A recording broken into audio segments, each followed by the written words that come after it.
우리 신약 성경 말씀에 보게 되면 특별히 갈라디아서 6장 7절 말씀에 심은 대로 거둔다고 약속하고 있습니다. 여러분의 심음이 기쁨이요, 여러분의 심음이 사랑이 될 수 있길 바랍니다. 인간의 눈을 속이려고 변명하고 거짓말하는 하나님께서 반드시 열매를 맺게 해주실 줄 믿습니다. 오늘 또 우리가 예배를 드릴 때에 기쁜 마음으로, 감사하는 마음으로 마음껏 하나님 앞에 여러분의 자신을 드리는 시간 될 수 있기를 바랍니다. 현실이 어렵습니까? 힘듭니까? 현실을 바라보고 왜 이럴까? 아이, 교인들 다 어디 갔노? 이래 되겠나? 염려를 심으면 염려가 맺힐 줄 믿습니다. 잘 될 줄 믿습니다. 놀라운 영적 변화가 일어나게 될 줄을 믿습니다. 분명히 말씀드립니다. 하나님께서 사도 바울을 통하여서 갈라디아서 6장 7절 말씀에 심은 대로, 그러니까 밀수기 14장 28절 말씀에 보면은 너희 말이 내 귀에 들리는데도 내가 행하리라 약속하고 있습니다. 오늘 이 말씀을 통하여서 혹시라도 여러분의 입술을 통해서 부정적이고 낙심되고 좌절과 근심이 있었다면 흔적도 없이 깨끗하게 지울 수 있기를 주님의 이름으로 축복합니다. 하면 할수 변화 좋아지고 믿습니까? 일어나게 될 줄 믿습니다. 우리가 얄팍한 어둠의 영이 우리 가운데 오게 되면요, 변명하는 거예요. 성경은 사탄을 거짓의 아비라고 말하고 있습니다. 오늘 예배에 참석 여러분들을 주님의 이름으로 축복합니다. 하나님께서 여러분을 하나님의 도구로, 축복의 통로로 쓰임받게 해주실 줄 믿습니다. 예수 믿는 사람의 특징이 무엇이겠습니까? 오늘 주보에 보면은 그리스도인의 특징, 예수 믿는 사람의 특징이 무엇인가? 아마도 교회를 다니는 모든 사람들은 진짜 예수꾼이라고 한다면은 주님 만나기를 원할 것입니다. 주님 만나면 우리 무슨 말 할 수 있을까요? 여러분 만약에 주님을 만나면 어떤 말 하고 싶습니까? 혹시 그런 생각 안 해보셨습니까? 오늘 본문에 있는 말씀을 통하여서 여러분 모두가 주님을 만날 때 기쁜 마음으로, 사모하는 마음으로 만날 수 있기를 바랍니다. 요즘은 무한 경쟁 시대라고 합니다. 한번 이기면은 계속 이기는 것이 아니고 그 우위 이김을 지키기 위하여서 얼마나 많은 노력해야 됩니까? 베트남에 축구를 가르쳐 주는 사람이 한국 사람입니다. 박항서가 가르쳐 주고 우리가 얼마나 그 했는데 며칠 전에는 우리 한국 축구가 졌어요. 웃은 얘기 아닙니까? 지금 우리가 우위를 정했다고 하더라도 언젠가는 경쟁자에게 추월당할지 모릅니다. 특별히 우리가 느끼고 있지 않습니까? 뭐 컴퓨터라든지 반도체 메모리라든지 이런 것은 속도 경쟁 굉장히 심합니다. 참 총 안 들고 싸우는 전쟁터와 같습니다. 선의의 경쟁은 서로의 발전을 가져오기 때문에 굉장히 좋은 일입니다. 그러나 이 시대는 경쟁을 넘어서고 있습니다. 혹시 여러분 이런 이야기 들어보셨습니까? 내 손이 소리 안 나는 총이라면 저놈 그디 하면 안 돼요. 오늘날 얼마나 우리가 무한 경쟁의 시대에 살아가고 있습니다. 그래서 우리 마음 안에는 불안과 많은 스트레스를 안고 살아갑니다. 오늘 예배를 드리는 여러분 가운데 여러분 마음 안에 그 불안하고 어떤 경쟁으로 인한 그 스트레스는 말씀을 통해서 깨끗하게 정리될 수 있길 바랍니다. 돌아갈 때는 이거 나도 할 수 있다 하면 된다는 기쁜 마음으로 돌아갈 수 있길 바랍니다. 성경은 경쟁을 뭐라고 말하고 있는가? 악한 것이다 이렇게 말씀하고 있습니다. 특별히 야고보서 3장 14절로부터 15절에 있는 말씀에 보게 되면은 시기와 다툼이 있으면은 자랑하지 말라, 진리를 거슬려 거짓말하지 말라. 거짓말하지 말라. 이러한 지혜는 위로부터 내려온 것이 아니요 땅의 것이요 정욕의 것이요 귀신의 것이라. 이것이 독한 시기로 표현되고 있는 이 원어를 보면 젤로스란 말인데 이 젤로스 원어의 뜻은 열정입니다. 여러분 열정이 얼마나 좋은 것입니까? 열정이 없으면요 살아간 재미가 없습니다. 그러나 지나친 열정, 가한 열정은 경쟁심을 유발한다는 것입니다. 야고보 사도는 이것을 지나친 열정, 지나친 시기를 독한 시기다. 우리 그제도 말하면 모진 놈 하는 거예요. 모진 놈. 마음의 독함을 말하고 있는 것입니다. 우리가 성경을 살펴보게 되면은 가인이 왜 인류 최초의 살인자가 되었을까요? 그는 동생을 이기고자 하는 지나친 경쟁심 때문에 살인했지 않습니까? 경쟁심과 질투에 사로잡혀서 사랑하는 동생을 죽였습니다. 그런가 하면은 요셉의 형들은 동생 요셉에 대한 지나친 시기로 인하여서 동생을 다른 나라에 팔아버리는 그런 중대한 잘못을 저지르기도 했습니다. 그런가 하면은 아론과 미리암은 모세에 대한 지나친 시기, 그 경쟁심으로 인하여서 하나님으로부터 진영 밖으로 쫓겨나는 그런 것도 성경에 기록하고 있습니다.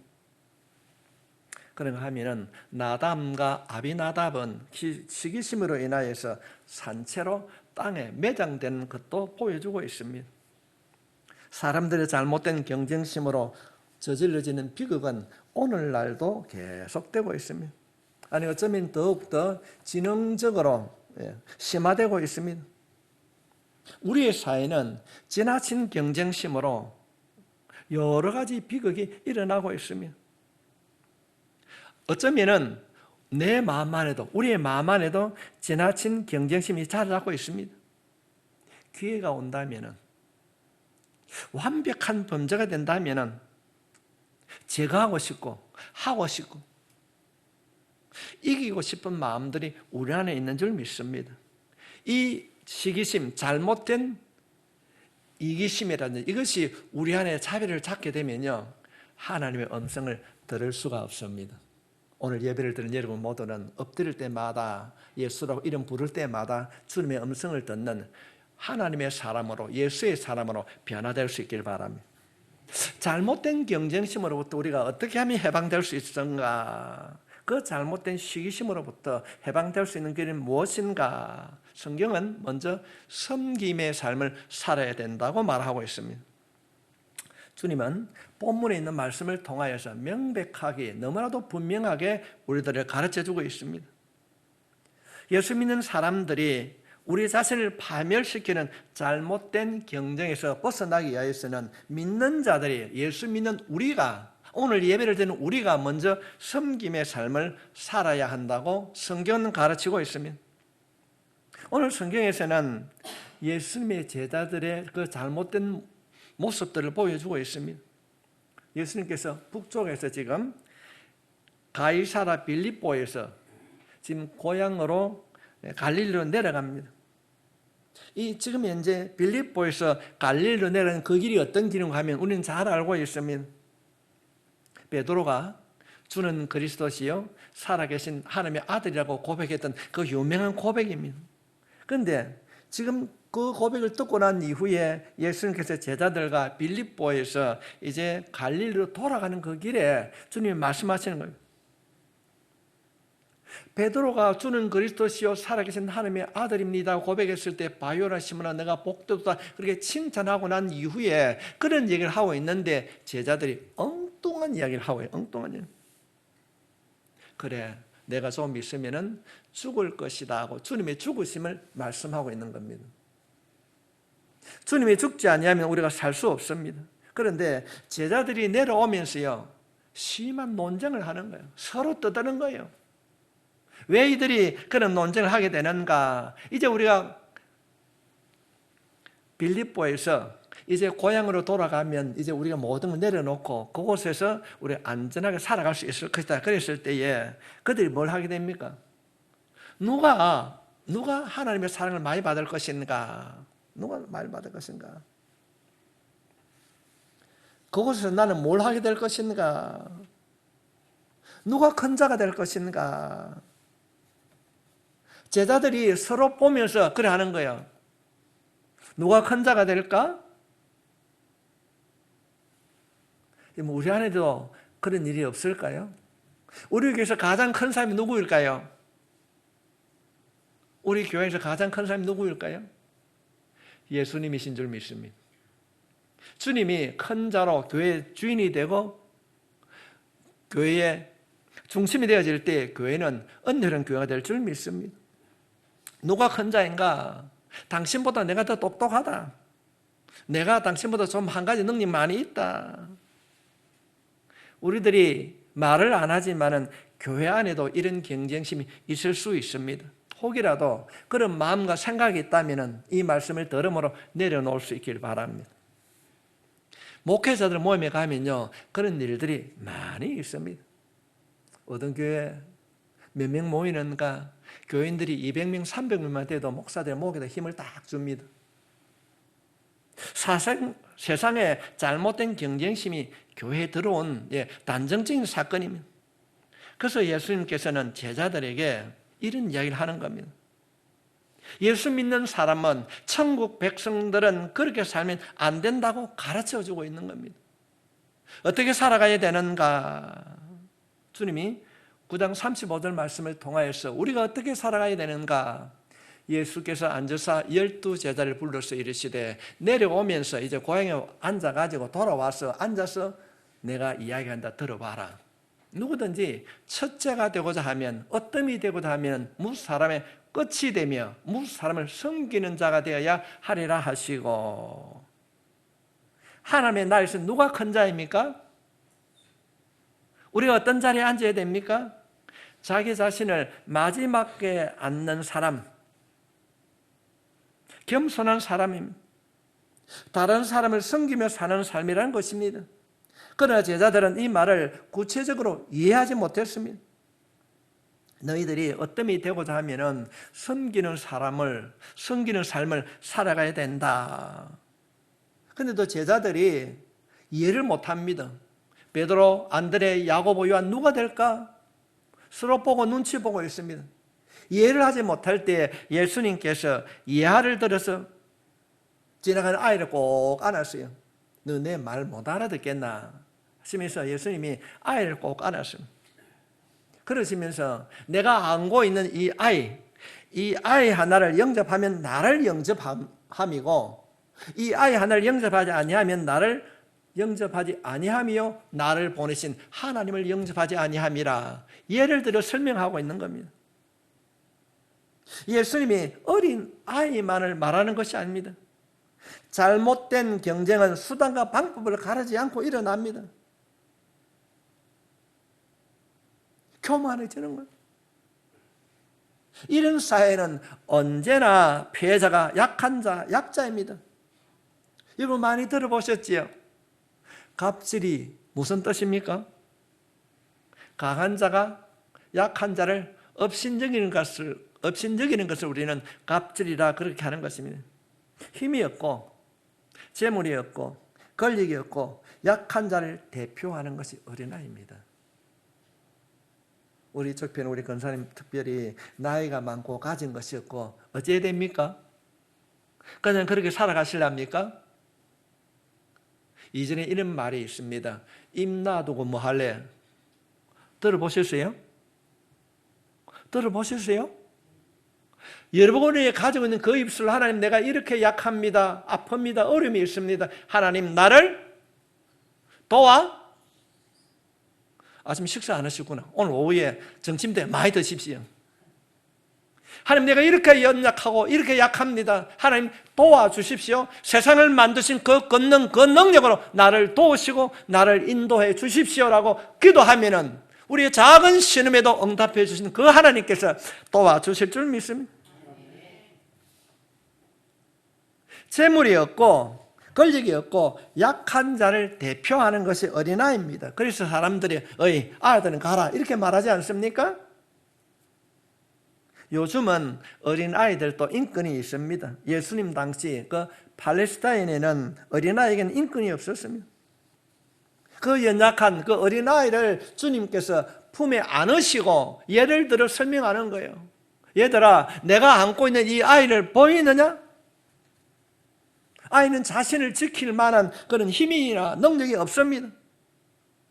나 때문에 내가 안고 있는 이 아이를 바라보아라. 나 때문에 이 힘없는 어린아이, 연약한 자를 너희들이 돌보고 섬기면은 하늘에 계신 하나님께서 너희들을 도와주실 것이다. 하늘에 계신 하나님께서 너희를 도와주실 것이다. 여러분, 이 말씀에 해석이 필요합니까?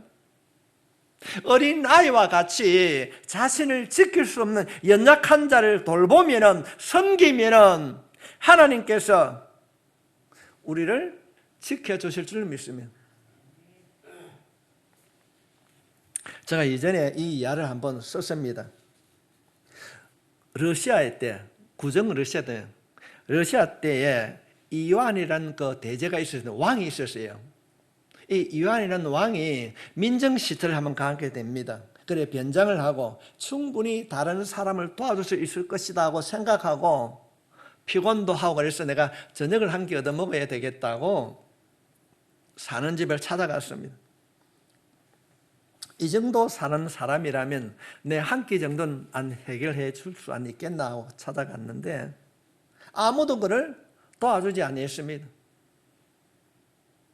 심지어는 문전박대를 당하게 됐습니다.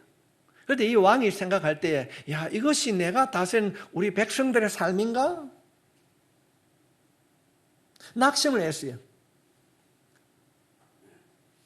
그래서 이 왕이 돌아오는 길에 강을 건너면서 초라한 운막집들이 많이 사는 곳 있는 저소득층이 사는 그곳에 갔습니다. 여기도 그렇게 할까?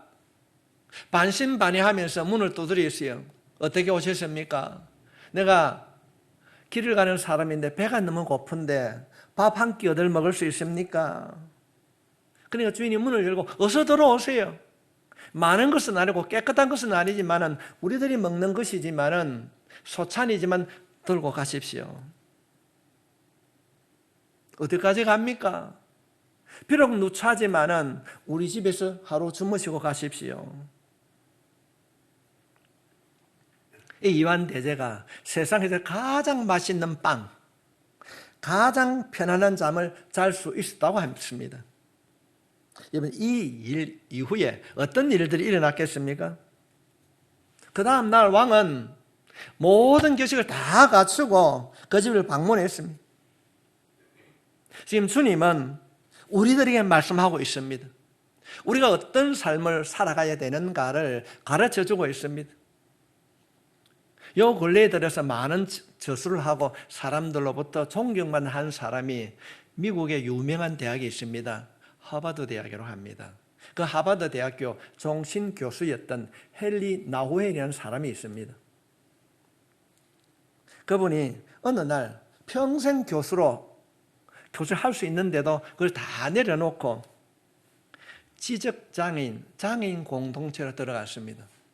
사람들이 왜 그렇게 가느냐 여러 가지 말을 했습니다. 지금도 그곳에서 사역하고 있습니다. 그러나 아무 말도 하지 않았습니다. 그러고 난 이후에 수년이 지난 이후에 이 헨리 나우엔이 책을 한 권 저술을 했습니다. 그 책 이름이 예수의 이름입니다.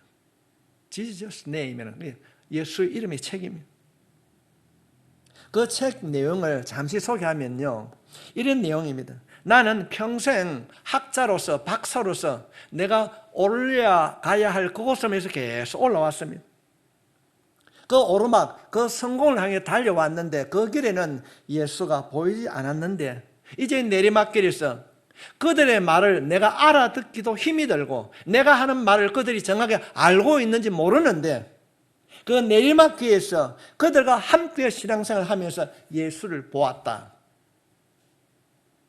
내가 성공하고 세계에서 톱으로 달리는 그 하버드 대학교에서 내가 종신 교수직을 할 때는 예수님의 음성을 듣고 예수님을 만나지 못하였는데 그 장애를 가진 지적 장애인들과 함께 생활하면서 인생의 내리막길이라고 하는 그 길에서 내가 주님을 날마다 만난다. 그 책에 그렇게 기술을 하고 있습니다.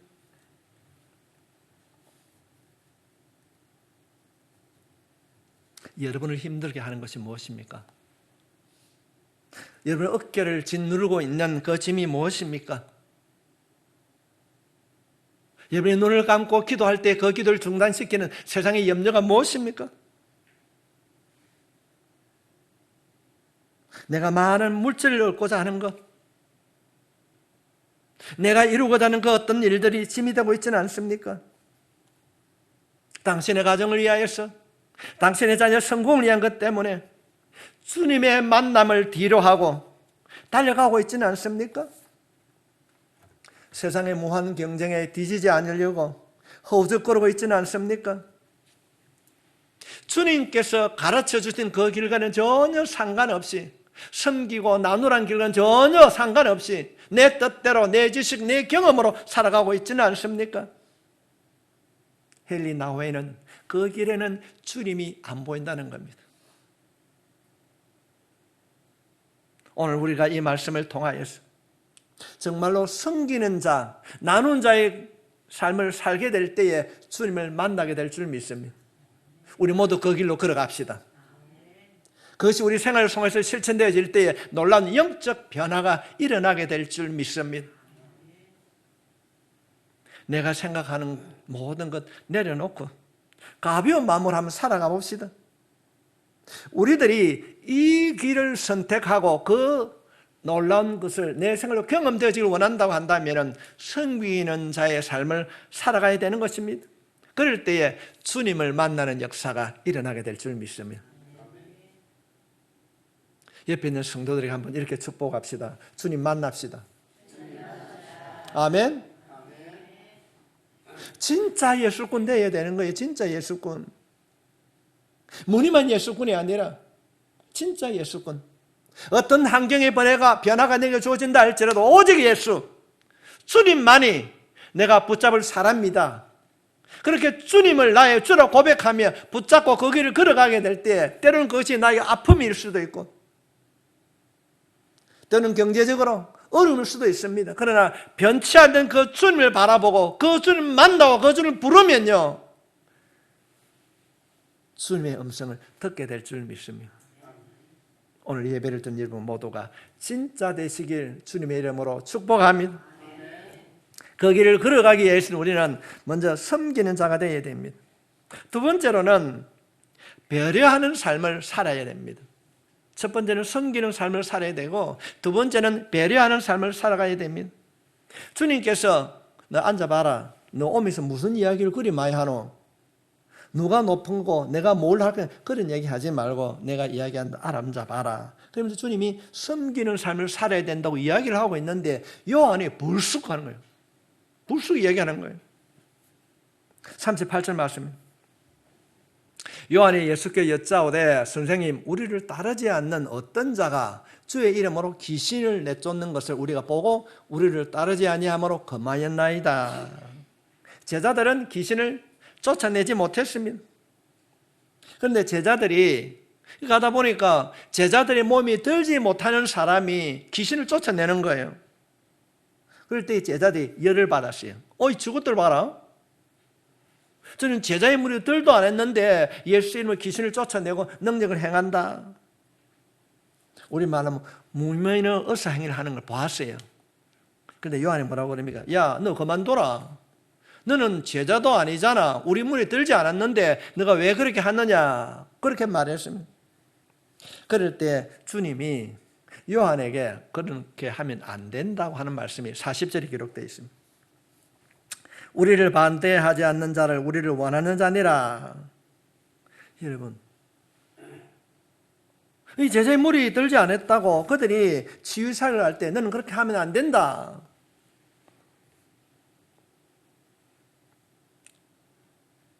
자신은 그 기적을 베풀지 못하는데 다른 사람이 다른 기적을 베풀고 있으면 우리는 쉽게 어떻게 합니까?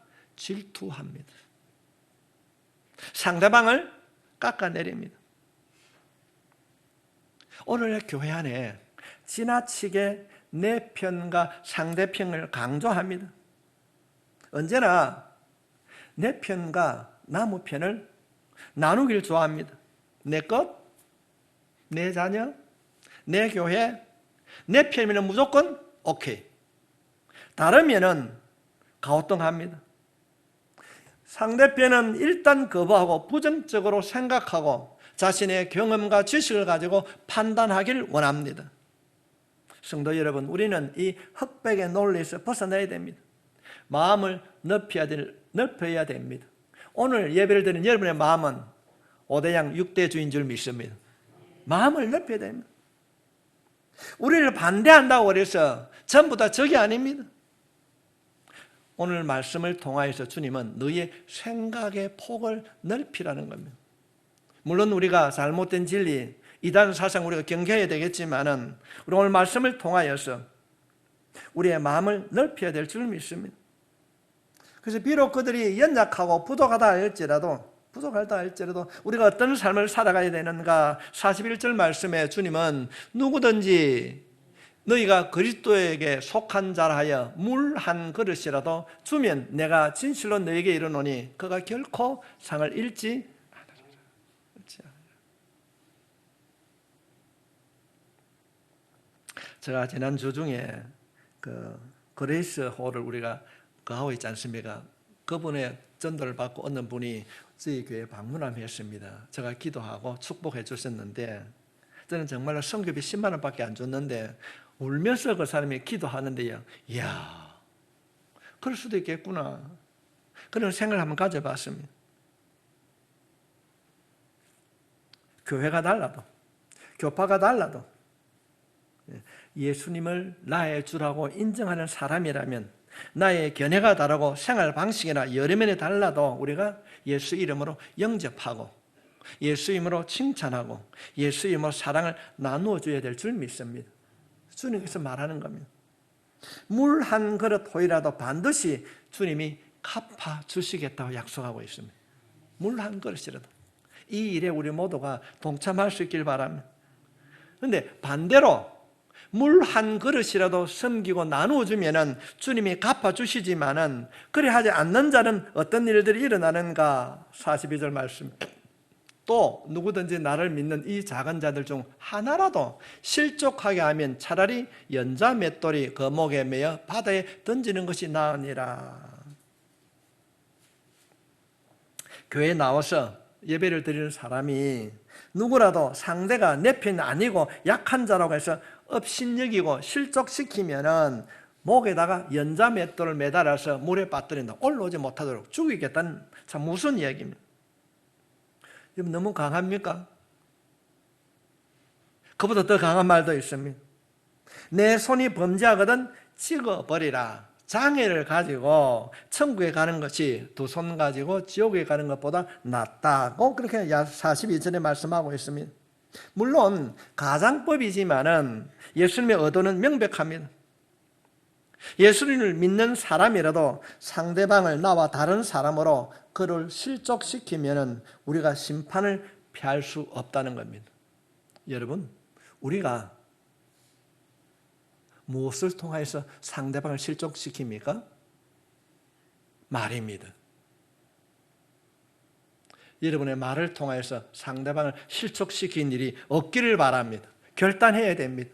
우리의 작은 시험에도 응답하신 우리 주님은 우리의 기도도 들으실 뿐 아니라 우리의 기도를 들으실 뿐 아니라 우리의 입술로 상대방을 폄하하고 실족시키는 일을 주님께서 기억하고 계시다는 것입니다. 민수기 14장 28절 말씀에 너희 말에 내 귀에 들리는 대로 내가 행하리라 하나님이 맹세하고 있습니다. 여러분의 말이 절제되고 여러분의 말이 구별된 말로 통하여서 축복을 소유한 여러분 말이 될 수 있기를 바랍니다. 어떤 말 하겠습니까? 누구는 어떻다더라 말하는 것이야. 가는 잘 될 것이다. 니는 잘 될 것이다. 우리의 말이 희망을 선포하고 우리의 말이 하나님의 뜻을 실천하는 사랑의 말이 될 수 있기를 바랍니다. 주님은요, 우리가 보편적으로 사회생활을 하면서 가장 강력하게 정죄하는 것이 무엇입니까? 주님은 간음하는 죄보다, 도둑질하는 죄보다 용서하지 않고 남의 말하는 것을 주님께서는 말씀하고 있는 거죠. 섬기지 않고 용서하지 않고 상대방의 상처를 주면은 하나님께서 반드시 심판하시겠다는 것입니다. 하나님, 돌아보니까 내가 그런 일들이 많았습니다. 오늘 이 말씀을 통해서 결단할 때 주님 나를 용서해 주십시오. 우리가 기도한다면 하나님께서 흔적도 없이 지워주신 줄 믿습니다. 누구든지 그리스도 안에서는 새로운 피조물이라. 새로운 피조물인 줄 믿습니다. 예수 안에 살아갈 때, 우리가 예수가 내 마음에 담겨 있을 때 우리의 말이 절제가 될 줄 믿습니다. 혹시라도 잘못된 말, 혹시라도 원망하고 불평했던 말이 있다면 주님 나를 용서해 주십시오.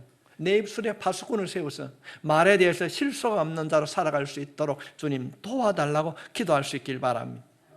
주님께서 우리에게 이런 약속을 하고 있습니다. 마가복음 9장 50절 말씀 우리 함께 같이 읽도록 하겠습니다. 시작. 소금은 좋은 것이로되 만일 소금이 그 맛을 잃으면 무엇으로 이를 짜게 하리요? 너희 속에 소금을 두고 서로 화목하라 하시느니라. 아멘. 주님은 예수 믿는 사람, 그리스도인의 특징을 맛으로 비유했습니다. 맛. 여러분, 소금이 없다면 음식을 무슨 맛으로 먹겠습니까? 다시 말씀을 드리면 예수 믿는 그리스도인의 그 특성이 뭔가, 그 특징이 뭔가 하면요, 섬김이고 배려인 줄 믿습니다. 섬김, 상대방을 섬기고 서로 배려하고 용서하는 것입니다. 정말로 우리가 예수님을 믿고 주님과 동행하는 것을 원한다고 한다면 우리의 삶에는 이 두 가지 특징이 나타나야 될 줄 믿습니다. 우리의 생활 속에 섬김과 수용, 배려가 없다면 하나님의 축복이 없을 것입니다. 부부간에 잘 섬기십시오. 자녀들을 믿음 아래 섬기십시오. 소유가 아닙니다. 우리들이 세상을 섬겨야 될 줄 믿습니다. 타락한 세상을 바라보고 우리가 정죄하고 판단하기 이전에 우리가 먼저 기도하고 이 타락한 세상을 섬기는 자리로 나가게 될 때에 하나님의 일하심을 보게 될 줄 믿습니다.